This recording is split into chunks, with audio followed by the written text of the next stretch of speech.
എന്താണ് വിശേഷൻ, അതുപോലെ എന്താണ് വിശേഷ്യം? संज्ञा या सर्वनाम शब्दों की विशेषता बताने वाले शब्दों को विशेषण कहते हैं. അതായത് സംജ്ഞ അതായത് നൗൺ, സർവനാം പ്രോനൗൺ.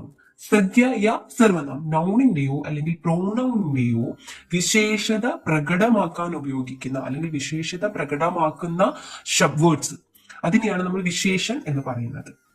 इन्हीं जिस संज्ञा या सर्वनाम शब्द की विशेषता बताई जाती है वो विशेष्य कहलाती है. അതായത് ഏത് സംജ്ഞയുടെയോ സർവനാമിന്റെയോ വിശേഷതയാണ് വ്യക്തമാക്കുന്നത് അത് വിശേഷ്യാണ്. ഉദാഹരണം നോക്കാം.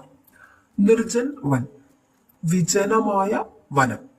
ഇവിടെ വിജനമായ എന്നത് വിശേഷണവും വനം വൻ എന്നത് വിശേഷ്യ ആണ്. അതായത് വനത്തിന്റെ വിശേഷതയാണ് വിജനമായ എന്നുള്ളത്, അതുകൊണ്ട് വൻ എന്നത് വിശേഷ്യ, അതിന്റെ സവിശേഷതയാണ് നിർജൻ എന്നുള്ളത്, അതുകൊണ്ട് നിർജൻ എന്നത് വിശേഷണവുമാണ്. എളുപ്പത്തിൽ മനസ്സിലാവാൻ മറ്റൊരു ഉദാഹരണം പറയാം. ഹര പത്ത. ഇവിടെ ഹര അർത്ഥം എന്താണ്? പച്ച. പത്ത ഇല, പച്ച ഇല. പച്ച ഇല എന്നതിൽ പച്ച എന്നത് വിശേഷണവും ഇല എന്നത് വിശേഷ്യ ആണ്.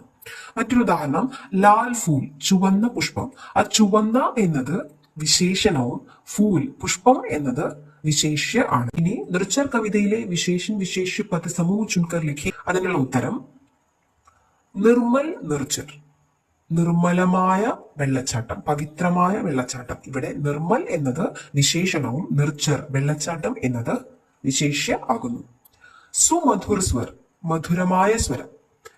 സുമധുർ എന്നത് വിശേഷണവും സ്വർ എന്നത് വിശേഷ്യ ആണ്. ഊഞ്ച സ്ഥാൻ, ഉയർന്ന സ്ഥാനം, ഉയർന്ന ഊഞ്ച വിശേഷൻ, സ്ഥാൻ വിശേഷ്യ. അവിദിത് പ്രേമി, അവിദിത് അജ്ഞാത് അജ്ഞാതനായ പ്രേമി, അവിദിത് വിശേഷൻ, പ്രേമി വിശേഷ്യ. ലഘു പാഷാൻ, ലഘു ചെറിയ, പാഷാൻ പത്ഥർ കല്ല്, ചെറിയ കല്ല്. ലഘു ചെറിയ വിശേഷൻ, പാഷാൻ വിശേഷ്യ. ലഘു ലഹരി, ചെറിയ തിരമാലകൾ. ലഘു ചെറിയ വിശേഷൻ, ലഹരേൻ വിശേഷ്യ.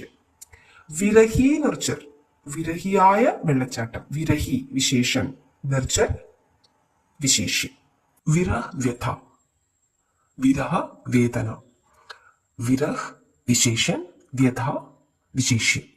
കമ്പിത് കർ, കമ്പിത് കർ വിറയ്ക്കുന്ന കൈകൾ.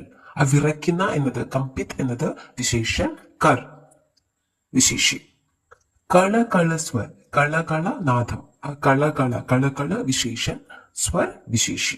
ഇത്തരത്തിൽ കാര്യങ്ങൾ എളുപ്പത്തിൽ പഠിക്കണം. അങ്ങനെയെങ്കിൽ സബ്സ്ക്രൈബ് ചെയ്യാൻ പാടില്ല.